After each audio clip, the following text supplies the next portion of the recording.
recording. Greetings and welcome to another fun episode of Photoshop Party. This is where we party hardy, and I've even got a little bit left over from earlier today, so maybe that's why I'm tired. I'm drinking too much. Anyway, today we're going to talk about photo restorations, and so why don't we just get into it and start doing something. Share my screen. And I'm going to start with an easy one. This is probably one of the fastest restorations you can do when people bring in their images. I'm going to move this out of my way so I can see what I'm doing. And you can see that the photo's been torn and there's some dust spotting to be done.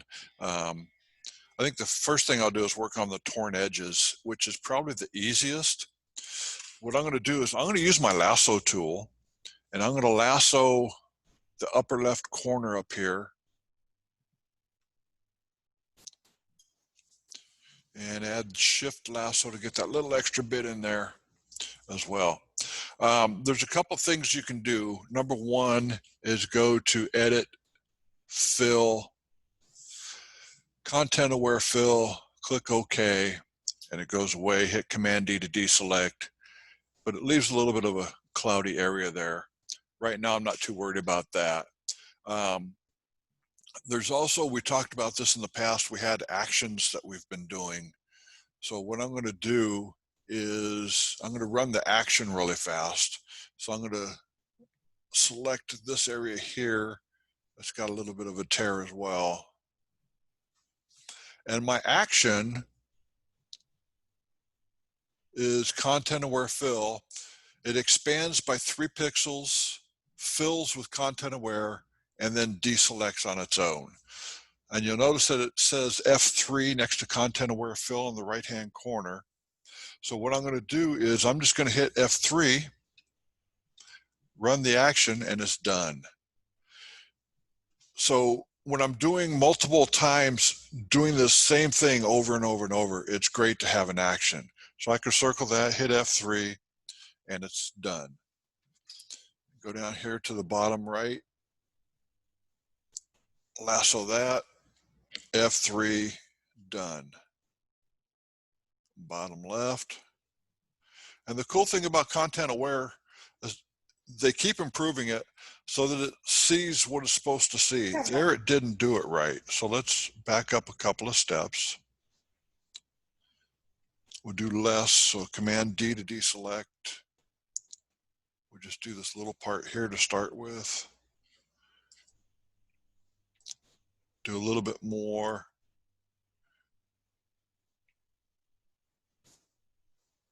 And now if I do this, it should keep the leg in there. So restorations, I guess the thing to remember for restorations is you got to be patient, because you're just doing the same thing over and over and over again. That's not working, so I'm going to have to do it the old-fashioned way.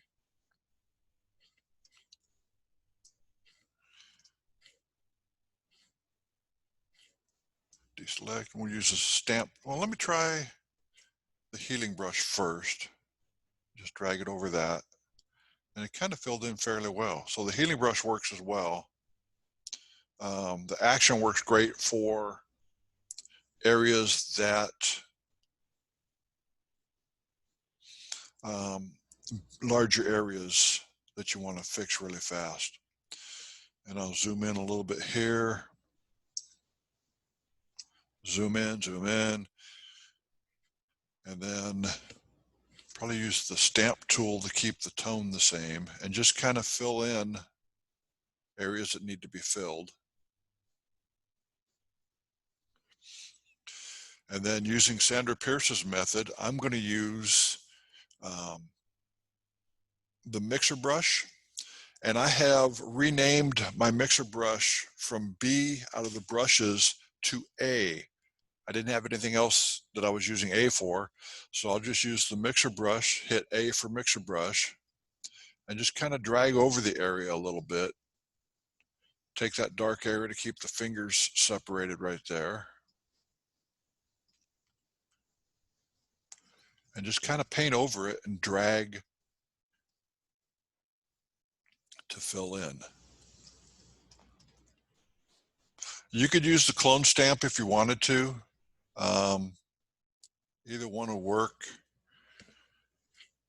And then on this side over here, probably drag a little bit there, and just enough to fill in, because when you back out and you're not looking at 1,000% like we are here, you won't notice as much. There it's still, because the last thing I did, the last thing I did was kind of heavy. So I'll go back to the healing brush again and just kind of make it like his hand's in his pocket there.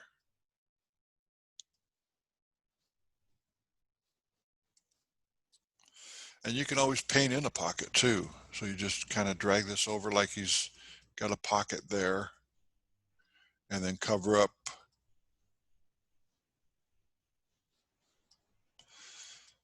the spot right there, make it look like it's not there. Stamp tool, click outside,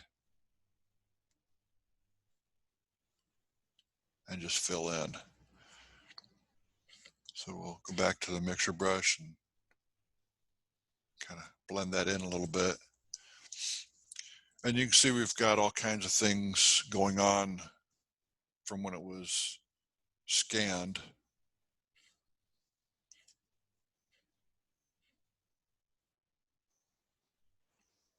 All the little scratches just need to be taken out, little dots. And when you're dealing with a dark background or a darker color, what you can notice is on my healing brush, right now I have it set to darken. So it takes the white and makes it disappear. It just kind of blends everything in there. So if I hit a black spot and try to make it go away, it's not going to, because it's in darken mode. If I hit lighten mode or screen, let's go to lighten, hit the dark spots right here, you'll see they start to disappear. And you just, if you have music going, you just kind of time it to a good rock and roll song that's rocking out. And you can also leave it in normal mode too, but it seems to work best in darken to take out the lighter areas, and lighten to take out the darker areas. So I would be going over and over and over and over. Whoa, no, no, no, no, no. That is not what I want. And I do talk to myself too when I'm doing this. I don't know if anybody else does when they're retouching, but yeah. If you don't talk to yourself, there's something wrong, because you just start going crazy. And I could sit here for an hour, which is what it would take me, about an hour, to do all the fine tuning on it. But you can see just like that, how fast that worked. If it's too light in areas, what you can do is Command J to make another layer, or drag the layer down and put it in the plus sign. Change it from normal to multiply, and it will darken everything down. Oh, wow, that's really bad, isn't it? Well, let's set it to 40%. And you got areas that you can darken down, and then you can mask out what you don't want to be darker. A couple of things you can do also. Let me get rid of that, send them away. You notice on the right-hand side, we have a line that goes down and just leaves a little white mark along there. What I'm going to do is hit there, hold the shift key down, hit there, and it didn't do like it was supposed to. There we go. And it just takes out that little white line. The one on the left-hand side, we can just crop that out and get rid of it.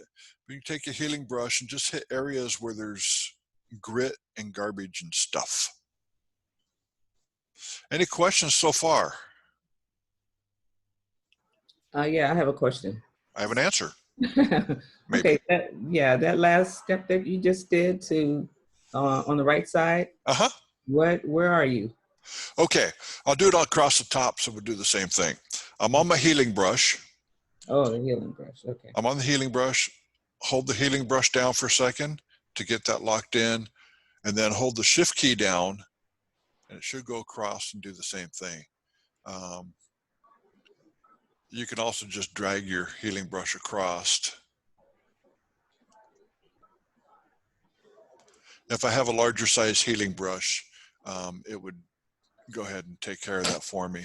Okay. It's like even when you're painting, if you want a straight line when you're painting, you hold the shift key, or it'll drag straight across for you. So let's make this bigger. See what it does. Hold the shift key, click at the bottom. Yeah, it's kind of hard to do with the, well, let me try I'm going to go to the mouse instead of my Wacom tablet. So I'll hold the shift key and go up and do it one more time. Sometimes you do it multiple times and it just kind of seems to work in. I don't always use a Wacom tablet, but most of the time I do when I'm retouching. Down here, got a little bit of a dark spot. So we'll just hit F3 again, which is my action to clean it up, and it cleaned it up. Do the same thing on the right-hand side right there, where it's a little bit light. F3, there we go. So we'll go to, let's do a snapshot here. Oops, snapshot. So we have, this is before, and this is after, what, 6-7 minutes.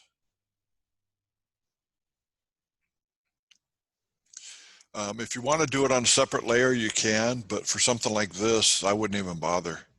And then all you have to do is just go in and hit all these little dots with your healing brush. Some people use, I can't remember the name of, anyway, use a different technique, but I just go in and do that with the healing brush. It's just as fast. So I'll close that one out. You know what? I'm not going to close it out. I'm going to work on him a little bit more. And we're going to add a little bit of color to his face. So let's go ahead and drag this out into his pants and to everything else. Irene Bauer just showed this the other night in her program. This is Mixmoos, M-I-X-O-O-S. And it's an app where you can keep splatches on your screen. So let's say I want to make his coveralls light blue. So I'll go for B for brush, and I'll just click on the light blue.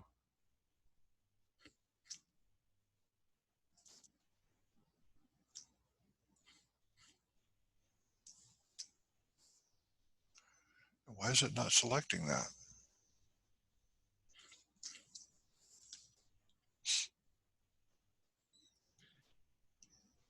Do you have to be on a separate layer?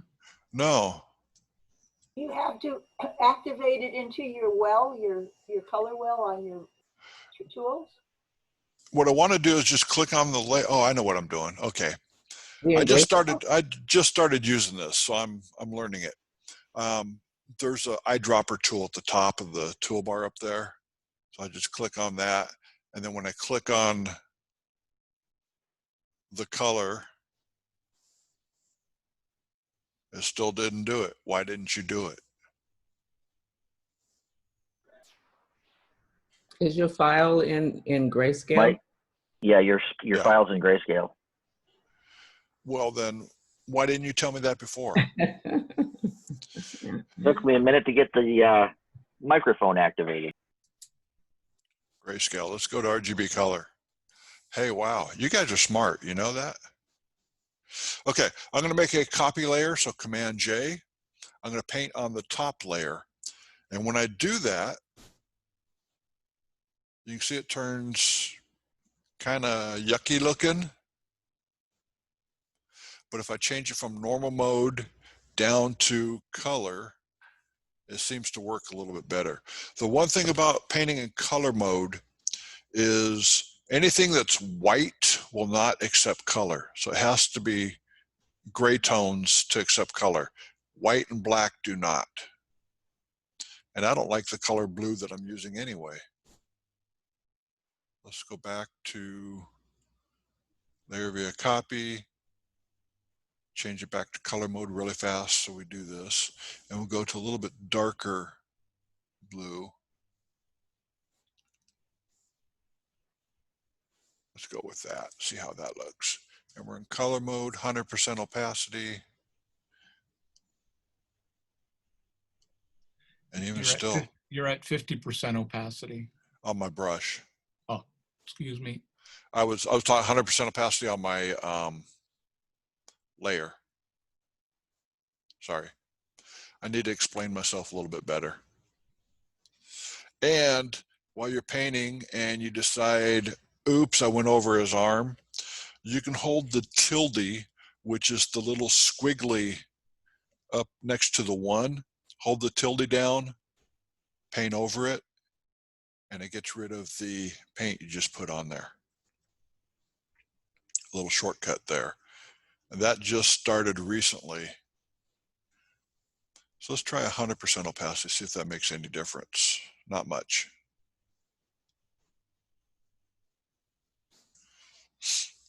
And I'm going to give him a little bit of a yellow shirt. So let's go ahead and let's do a peach color.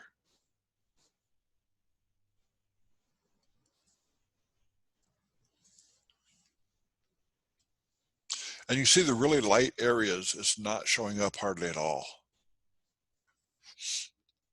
And see what happens here. Ooh, wow.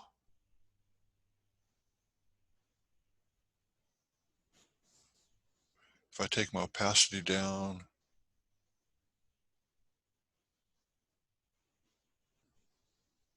I'm not liking that color at all. And what you can also do is you can add layers and paint each layer. So let's do this, and we'll say face on the layer, and just keep track of what you're doing. That's perfect. And why did that happen like that? Because I'm not in color mode. And take the opacity down to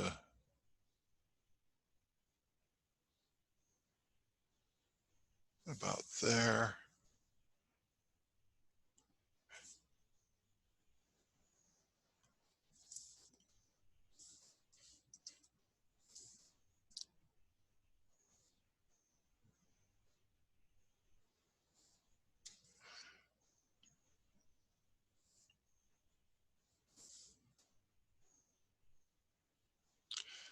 It gives him a red colored hair. I don't like that. On that mixes, does it mix in the screen that you've got there? In other words, when you take a color, do you mix more colors into it? You can. What happened there, I was in the brush tool mode. So when I'm on brush tool mode, it puts in, oh, okay. That way I have my sample colors that whenever I want it. So I have to go to eyedropper, pick the eyedropper color, and then paint over here.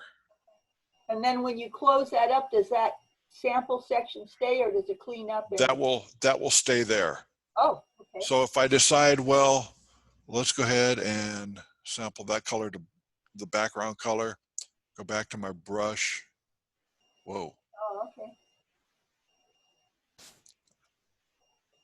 I guess I gotta click and drag.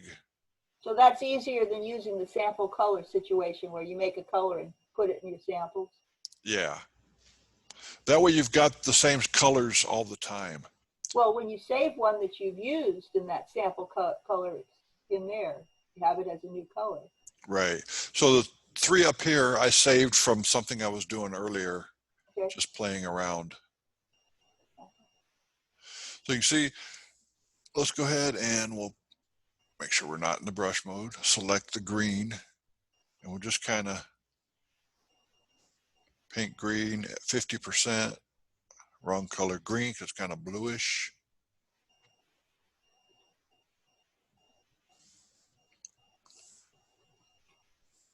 I think Irene didn't she do one where she put all the color on and then masked it off and then worked it through? She did a couple different ways. You can just kind of do it like that. And then let's paint this. New layer. We'll do the bench really quick.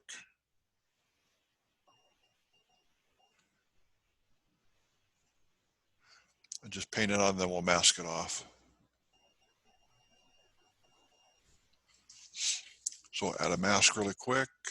Boom. And I think I need to paint with black, so X to exchange colors. We'll go to 100% opacity to mask it.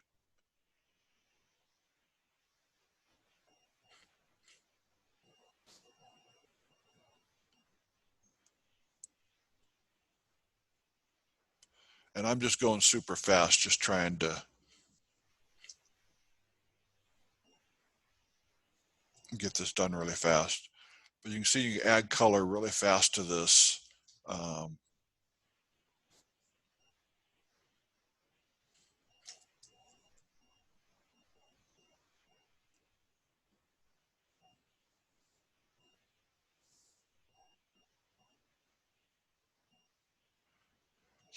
That's at 100%. I don't want 100%. I want it back at 50. I just want a light coloration to it.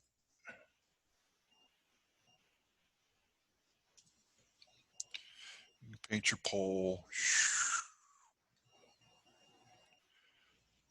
That's pretty much painting in color, and the colors I picked are not perfect by any means. So you'd have to make sure you go in and do the right colors for what you're doing there.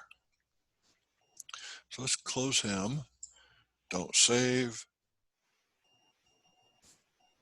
And I had a request from somebody who wanted this one. It's more of a retouching project versus restoration. Again, the same thing. Just take the healing brush, zap scratches and spots. And I don't always go in any particular order and area. I just kind of go around and start zapping things. She said she scanned this from a negative and was worried about all the scratches and spots. And it's just a matter of patience and going through and kind of like doing a high school senior. You just go through and zap everything. And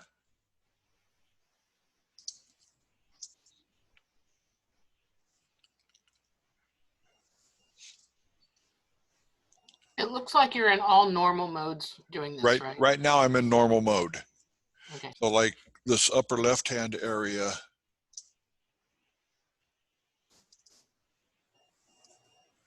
there's a whole lot of stuff that needs to be fixed.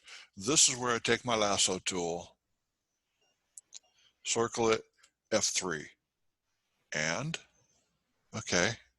Sometimes you have to do it multiple times because it's seeing scratches outside the area that you're trying to fix. So it says, oh, I got to put scratches in there. It's just a matter of circling things with the lasso tool really quick.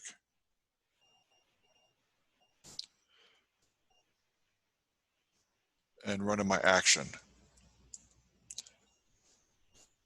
I think I made this action available to everybody. So if you do want a copy of it, just email me and I'll send you the action, or we can show you how to make it again. Really simple.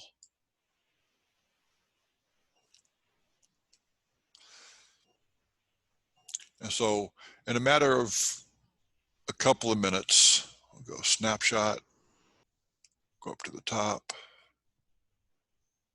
We did from here to there and just circling things really quick.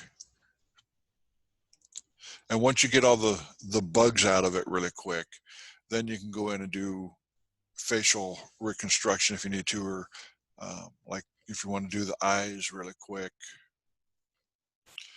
I would just hit the healing brush at screen mode at 10%. Let me get rid of this really quick. Screen mode 10%. And just a couple of swipes will bring in the eye color back for you. And if you want to do a really blue, B for brush, go to blue eyes, color mode 10%.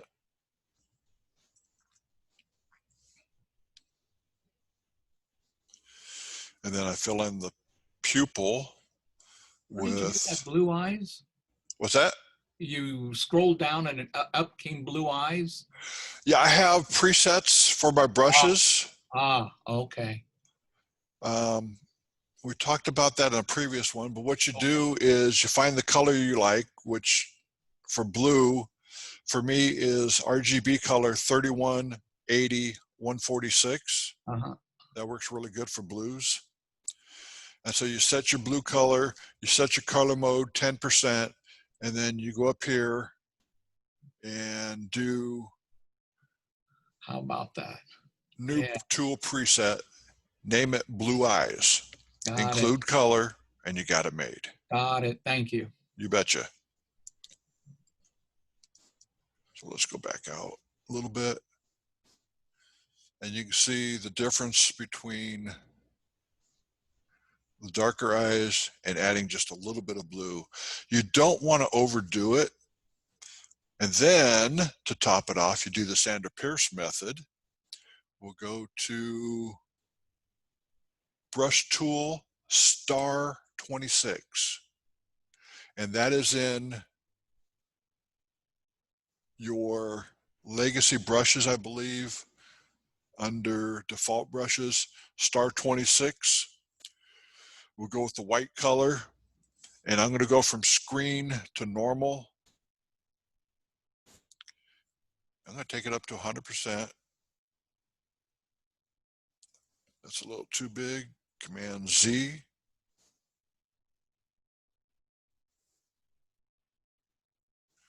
If you do it too much, like the one on the left,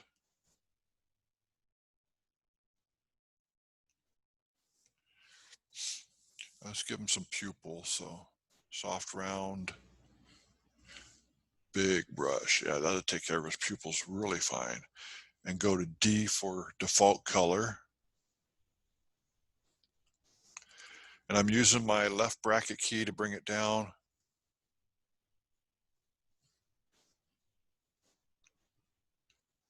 And so it's kind of like retouching, just straight retouching.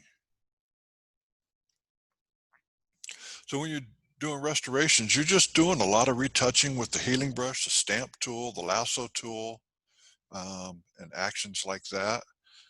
So lasso this big old scratch right here, hit F3, watch it go away.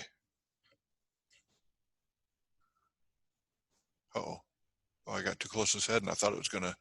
Sometimes you get too close to things you don't want, it actually will add that part into there. So in just a couple of seconds, I mean, how fast was that to zap him out and make him look pretty? Don't save.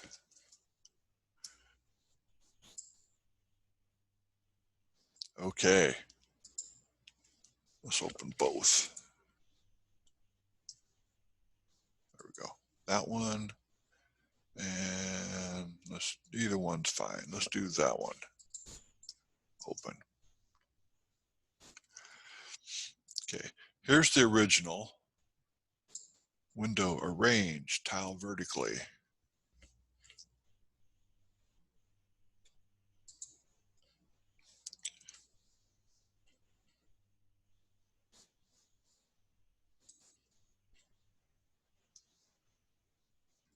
And here is the after, or actually this is the original, that's the other one's the after. Again, you're just going in and cleaning up. There'll be things that you can fix really easy and things that you got to, the outside edge, I wouldn't even mess with those cracks. I would just paint them in. So what I would do, use the marquee tool, not the circular marquee. So I hit Shift M, which brings up a square marquee, hopefully.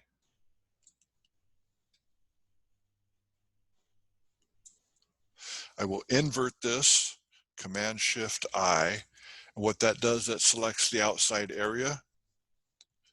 And I'm just going to paint it, or actually I'm just not even going to paint it, I'm going to fill it with white.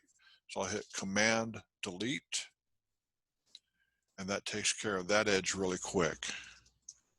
I mean, I would go in a little bit tighter and make sure it's nice and perfect.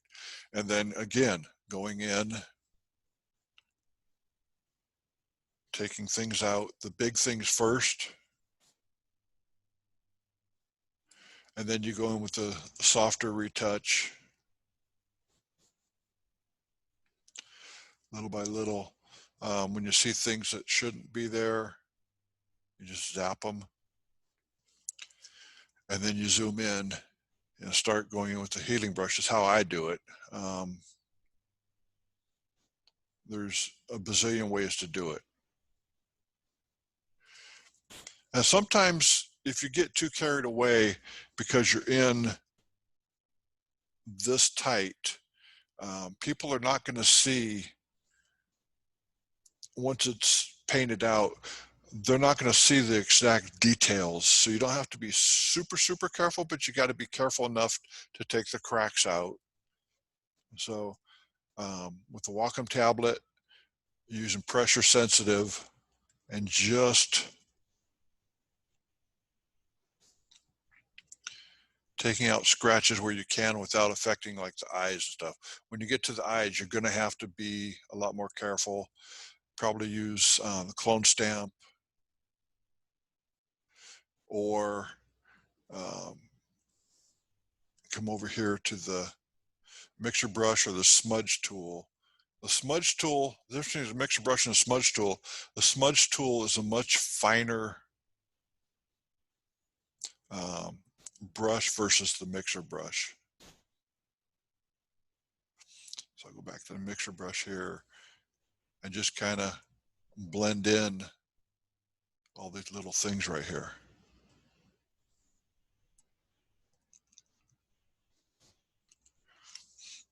And then back down to here, I'll go back to my healing brush. And I have my keyboard set just to my left hand so that I am switching keys right and left using the keyboard shortcuts. I could go over here and click on this, then click on this up here, then click down here. It's just too much work. All I have to do is just hit the keyboard shortcut for J, paint that out.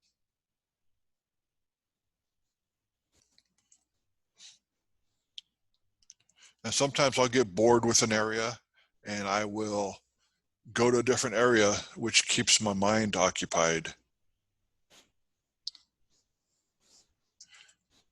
And the keyboard shortcut, when you have both of them up like this, Control on a Mac, so you hit Control Tab, and you can go back and forth between the two pictures.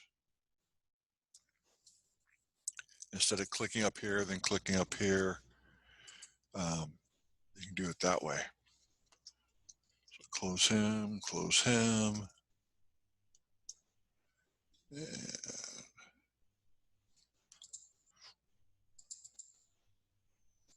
Okay, when I scan multiple images at one time.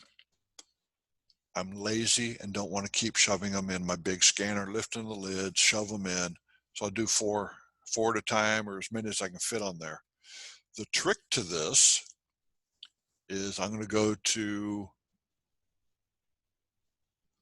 File, Automate, Crop and Straighten Photos. And what it just did is took all of the images off of there, cropped them along the lines, straightened them so they're, well, these are all vertical, but let's say I wanted to make it horizontal. So let's go ahead and do image, rotate 90 degrees. Now that one's okay because it's the way it's supposed to be.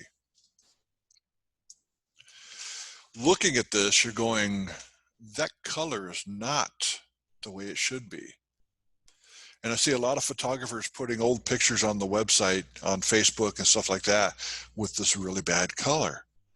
Well, the fastest thing to do is go Image, Auto Color.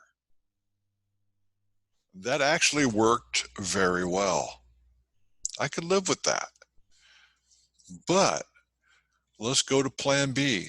Let's go to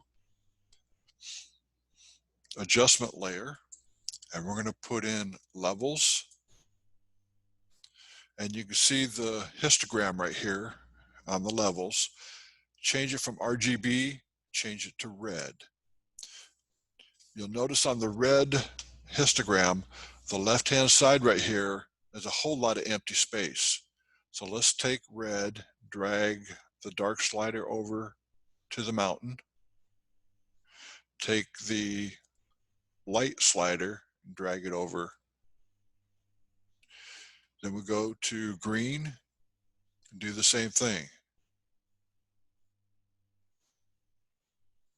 Then we go to blue, do the same thing. And that is not a bad color. So let's hide that layer, go back to background again, make a copy of it, go to auto color. So image, auto color. And what that did, let me drag this one down.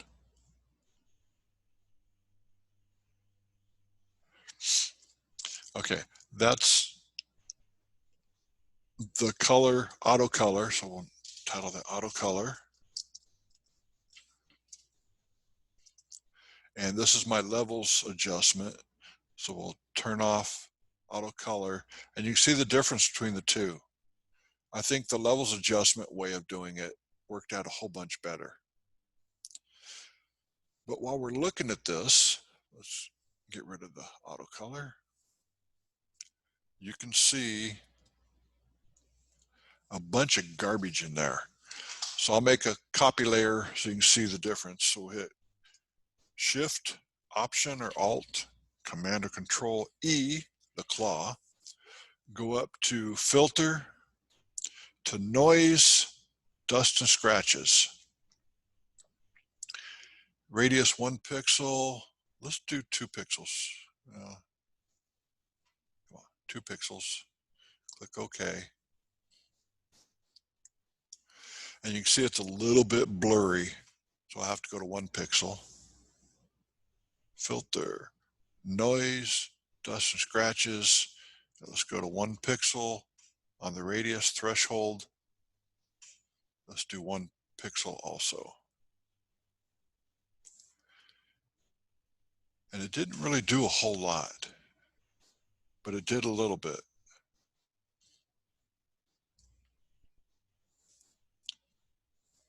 So you can see the difference there and there. So if you have an image that has a lot of scratches and little minor stuff, you could probably use dust and scratches to get rid of them. So let's go ahead and close all. Don't save. That was a textured print, wasn't it? That was a textured picture, yeah. Those are so good to keep people from copying them. They are a pain in the patootie if you have to copy, though. Mike, can I ask you a quick question? No, you may not. After you scanned those 4 pictures, what were the steps to separate them? Okay. So I've got the 4 pictures scanned.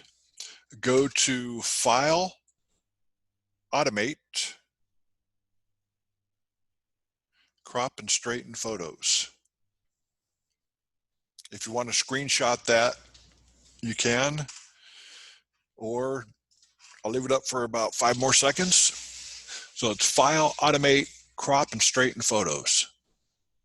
And I must thank, I think, either Matt Kluskowski or Dave Cross that gave me that one.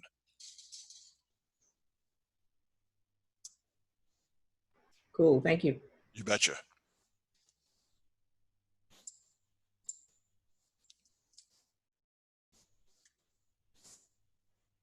Will that work if your images that you've copied weren't quite straight? In other words, if they were at an angle? If they're not straight, it's okay. In fact, these aren't, well, they're not bad, but like the one on the bottom left, you can tell is not straight. It will straighten it for you. Okay. So if you're scanning multiple documents or multiple images, shove them all in there and let it run. Sometimes I take them into Camera Raw and use the auto feature in there. Is that the same as that auto you were using? Well, let's see. Take this into Camera Raw. Mm-hmm. Command Yeah. R. In the new Camera Raw, the auto's up on top there. Oh, for color and. Yeah. Yeah. No, it didn't work on that. Well, let's do white balance. See what it does. Yeah, that one. Auto white balance. Yeah, Okay, but not even close. Right, right. The way I did it was a little bit longer, but well worth it. Yeah, thank you for showing me. Yep. Okay, now I got to move this out of the way so I can hit the cancel button. I've got my screen on there, so. Did they move open and done? Because every time I go to close down Camera Raw, I hit done instead of open. And they did. And they also, I don't know if you noticed in Camera Raw, if you're a bridge user and going to Adobe Camera Raw instead of Lightroom, they made the design basically the same as Lightroom now. Yeah. So instead of the old version, and I'm very upset with you, Adobe, very upset. What?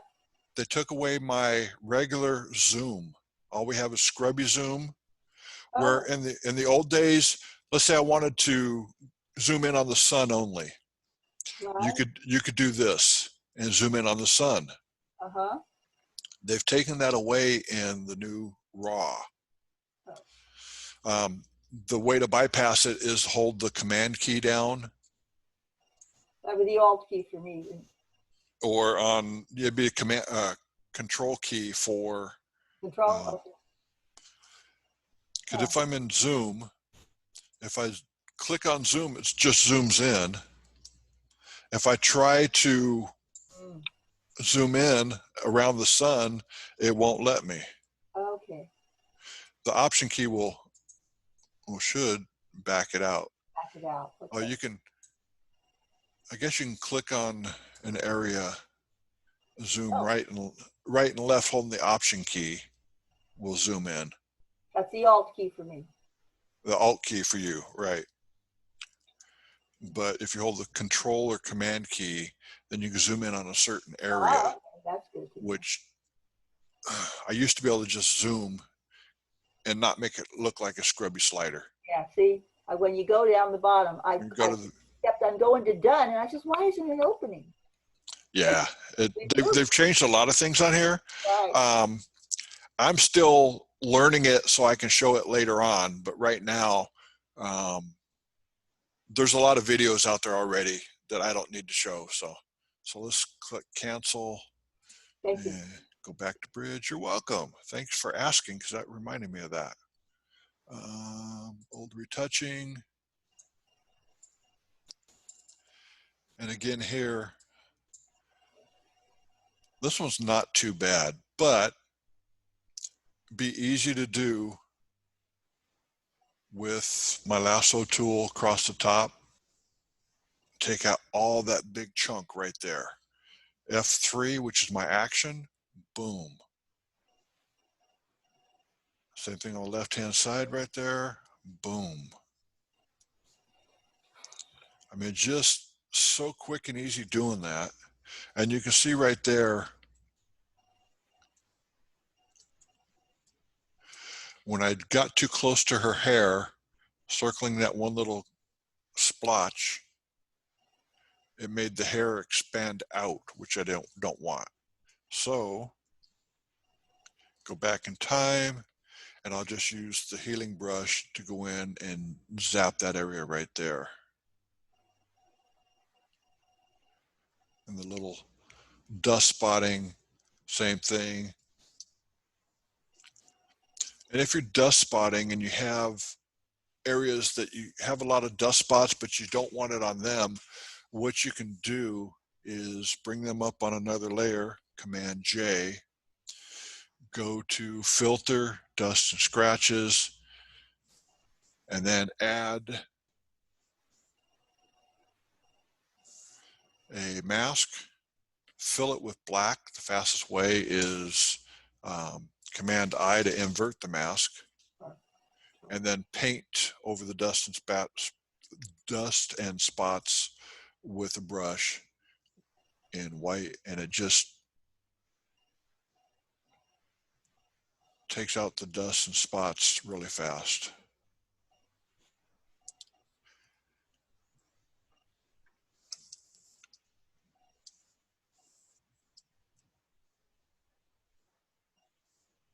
And if it doesn't take it all out, that's okay. We'll just add a new layer, healing brush, J.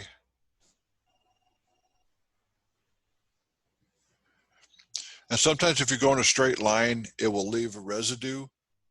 So I'll do a little squiggle as I go down, and that will get rid of the residue on there.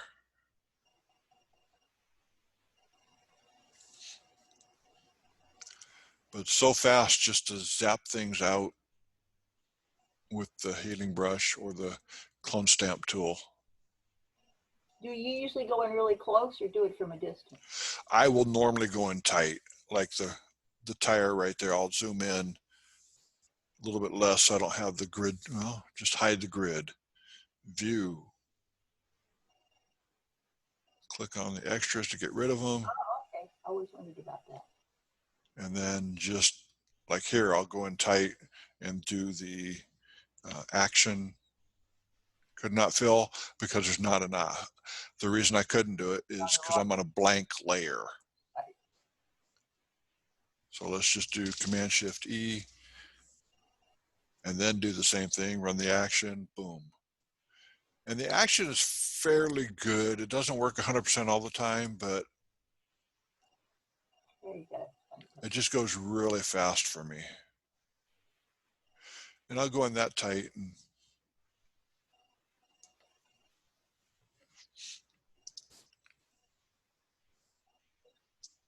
see a spot on there, see a spot there, and there, there.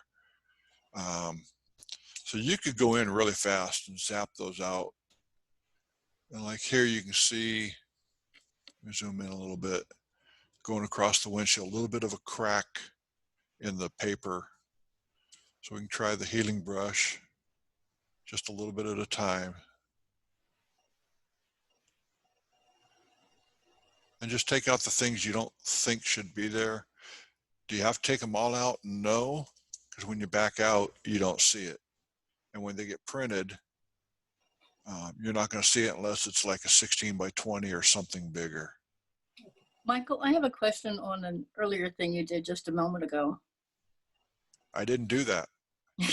I saw you, but I don't know what you did. You added a mask down on this layer number 1. Okay, I did. I didn't quite get how that was taking out spots. I must have missed something that you said. How did what was that going? Let me see. I got to go way back. Let's go back to the Wayback Machine. Take out that layer, take that out. Let's just take out the mask. Throw it in the trash. Do not apply. We'll just delete it. Okay. What I did on this layer is I run the dust and scratches filter. And you see when you do dust and scratches, it tends to blur their face and blur details.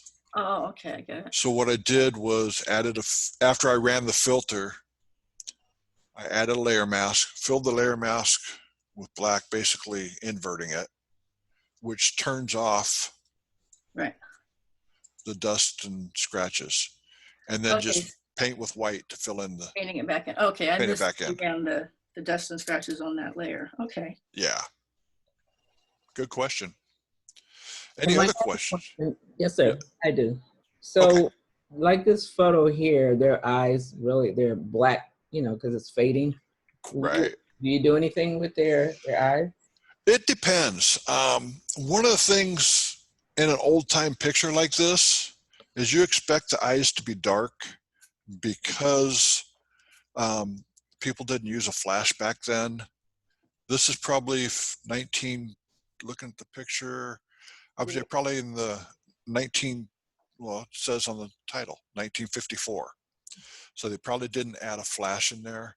You could go in and add a little bit of light in there, add a little detail. But once you print it, his may need a little bit of detail in there. But once you print it, unless you're printing big, there's no need to add a whole lot. They just want the dust and scratches out for the most part. It depends on how much time you want to spend on it and how much your client's willing to pay for you to spend that time on it. That's, yeah, exactly. Other questions? I think I showed this project. I didn't show this one. Let's see. Nope. That one would be a bear because you had to remake a nose for her. This project, I think I showed it in one of our other episodes. Let me show the original picture. This is the original picture. The client wanted mom on the right to go with dad on the left, and this lady was supposed to go with this man. So what you do is crop out each one, and you'll notice that there's a whole lot of stuff behind them.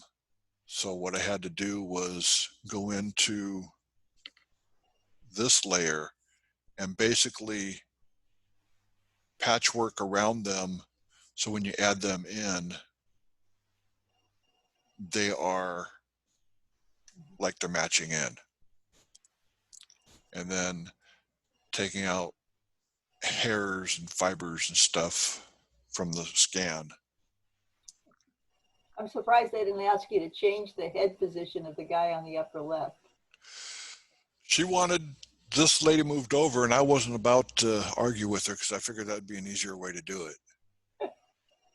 And then later on, she decided that she wanted just the two on the left by themselves in a 5x7. So what I did was cropped out the ones on the right and then did a clone stamp and cloned this all in to where I can make a 5x7. So, and I also noticed that there was a copyright down there, and I made every effort I could to contact that studio who is out of business now. So if you're doing work and there's a copyright on there, try to get the photographer's permission before you start messing with them if they're still in business. And then if they're not? If they're not in business, I think you're okay, but I don't know about that. yeah, I'm not sure. I don't know. I got a copyright release from one of the stores, though they don't even keep the negatives, so it's kind of useless. If you can get a release, get a release. They charge you for them. Oh, of course. But this guy's out of business, so there's no way to get a release from him. But I think the copyright still stands, but I don't think anybody will fight you for it. Right. How long is copyright valid? What is it, 70 years? I do not know. You could contact PPA and they could tell you because they're the copyright experts. Yeah, they don't speak to me. Okay. Let's do this one real quick. We're almost out of time, so image, rotate counterclockwise, and then go back to bridge and right click, place in Photoshop.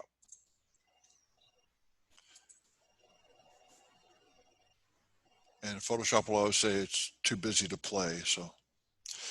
Okay. Here's the original. Mm-hmm.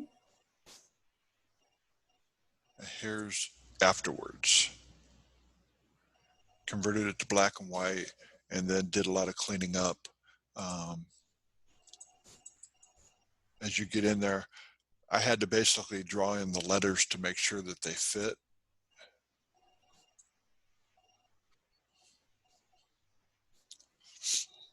And I didn't clean up all the way around the edge because I knew it was going back in a frame again. He just wanted the inside done. So, and I also played around a little bit with painting it and figured it was way too much work to paint it. So I left it like it was. One of the things you can do really quick is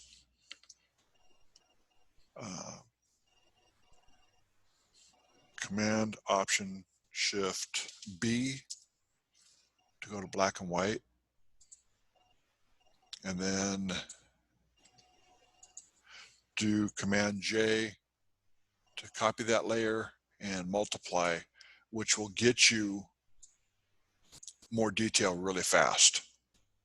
I mean, that's the quickest, easiest way to get detail in there is to multiply. Can you do it a second time and get more? Does that work? This is the second time. So you will. You can also do a curve on this layer to do the highlights and play with that as well. But that's the fastest way to get more detail really fast. So.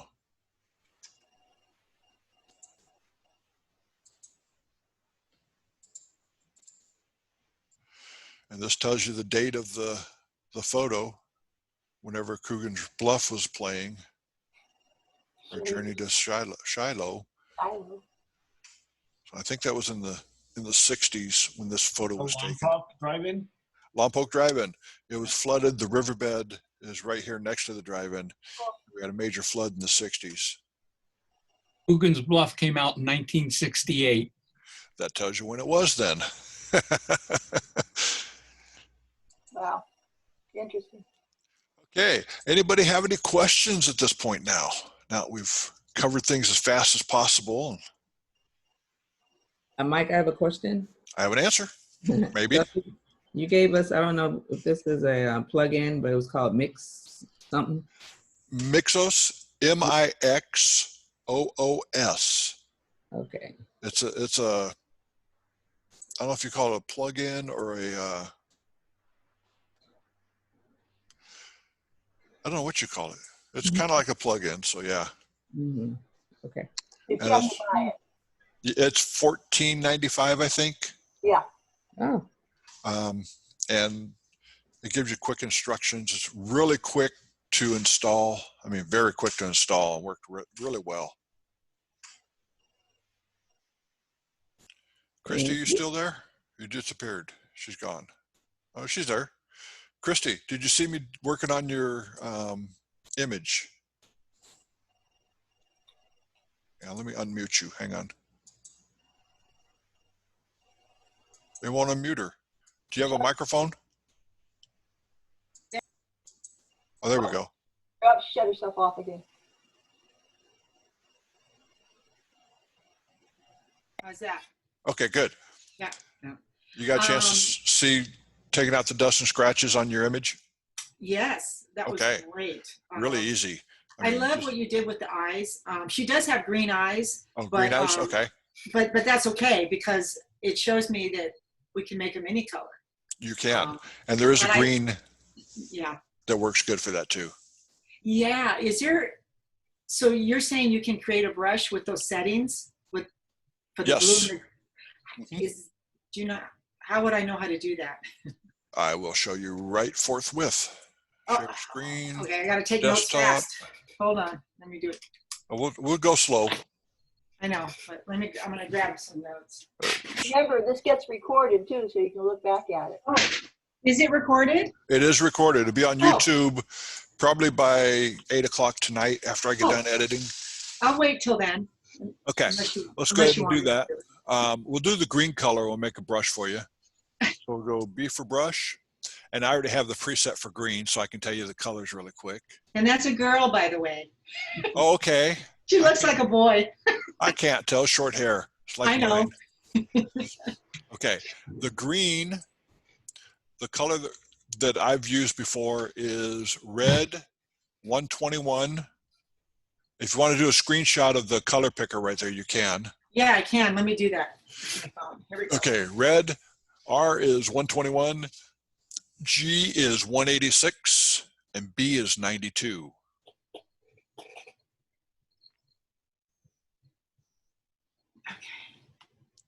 Okay, I got it. Got it, okay.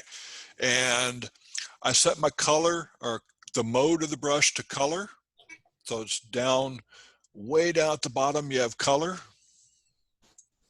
and opacity at 10%. The opacity you probably may want to adjust depending on how much you got or what you want to do, and just Right. one, maybe two strokes. And I probably should have lightened it before I did that. Let me go back. And we'll go to my history brush, and I'll lighten this area down a little bit. That picture's from 1982. It's pretty old. And so just a couple of strokes on the green. Wow. And now you got green eyes. Wow, that's cool. That's Michael, really pretty. Okay. Michael, how did your history brush lighten the eyes before you colored them? If I go to Y for the history brush, up in the upper left-hand corner on the toolbar, it says mode. I go to screen mode, and I do it at 10%. And why the history brush rather than just a regular brush? The history brush, I don't know how to explain this one, but what I can do, let's say I'll put 100% on the history brush right here. And what that does, it lightens it down. If I change it from screen to multiply, do it right next to it, you see it makes it dark. But your regular brush wouldn't do that, just your history brush? Right, the history brush lightens it down. And that's how I do my eyes when I'm retouching, is I'll lighten them down and then bring in a color if I need to change the color. So let's go back to screen, 10%. And what it does, it just lightens down the color. Well, one of the things when you're doing the history brush is if you crop it, the history brush is no longer usable unless you do a snapshot and go to the history. Oh. Like on the left-hand side where it says history brush, if I click there, it's going to take that history and go from there using it. The history brush is the whole bucket of worms by itself. Yeah. I don't understand it very well. I hardly understand it takes practice. And then they also have the art history brush right underneath it. So if I took the art history brush and started painting. Wow. Let's do 100% just to. Wow. And then you got to paint it back in. So it's weird how it works, but I don't understand that one 100%. Anyway, yeah. Back, whoops, cancel. Back to the brush, so B for brush. And we have green, color, the color mode, opacity 10%. You go to the drop down where the brush is on the upper left-hand corner down here. Mm-hmm. Go to the drop down, click on the plus sign, brush tool. You want to name it something that you're going to remember. So I do eyes, green, include color, click OK. Now I have eyes green, which includes the color. I have a light blue, I have a blue, brown.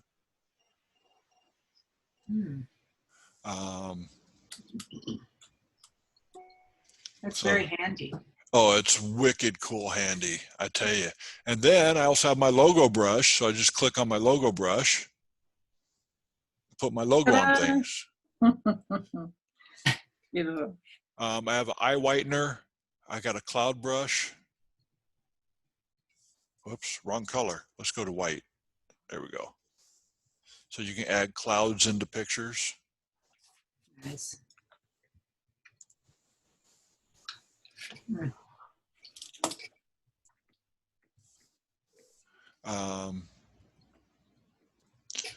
the star brush for adding light to the eyes, pixie dust.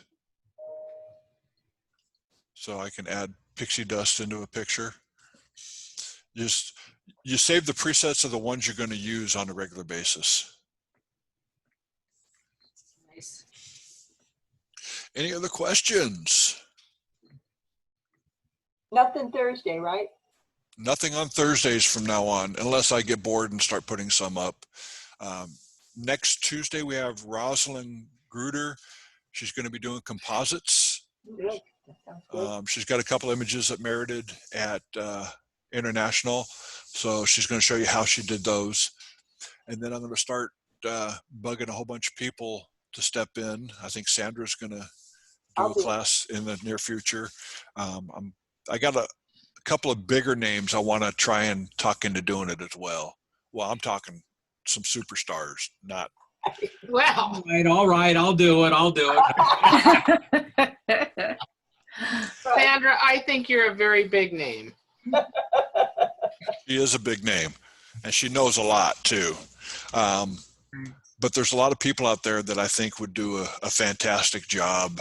I don't want to mention the names in case they turn me down, but I'm going to try. And I'll still do a few here and there as well, just for fun. Any other questions? I don't have a question, but I just want to say, Sandra, I love your backdrop there. Oh, yeah. I hit 3 today. I had to get something to make me feel good. That is really cool. Go to Google and ask for virtual backgrounds for Zoom. And there's a whole ton of them up there. Yeah, and then you got the little flames moving too. Yeah, isn't that cool? I thought that was kind of neat. That's really cool. Yeah, My it's just computer won't do it. Mine's too old. You don't have, you're just not strong enough for virtual background? I don't know. It just says no. Yeah. I was just up in Sacramento Thursday and Friday last week in Placerville. Let's go visit. Nice weather up there. Not. It was hot. Oh, poor baby. Today. Yeah, this nice here. It's 72 today, so I can live with that. Yeah. All righty. Well, thank you, everybody. I'm glad you got a chance to tune in, and hopefully you learned something. Yep. Thank you. Is this every Tuesday? Every Tuesday at 1 o'clock, we'll be sending out emails. PPC's been sending out emails, and we'll put it on the PPC Facebook page, my Facebook page, Bow Coast, PPC affiliate page, and wherever else we can think of to put it out there for you. So, Ardina, if you got the email to this one, the links to all his past ones are on there, so you can look and see what he's been doing all for the last 3 months. All right. It's all been really good. Yeah, this was good. and I learned just as much as you guys do, so I love it. Thank you. Thank you, Michael, for Thanks, Michael. choosing that image. That was You great. betcha. Okay. And you guys have a wonderful week, and we'll see you next Tuesday. Bye. Thank you, Michael. One minor glitch. This one will not be on the internet, I don't think. Oh, it is recording. Okay, it will be. Never mind. It is recording. I didn't see the record button going down there, so it is going. That was an hour ago we did that. So anyway, have a wonderful week, and we'll talk to you soon. Bye. Thanks, Michael. Okay.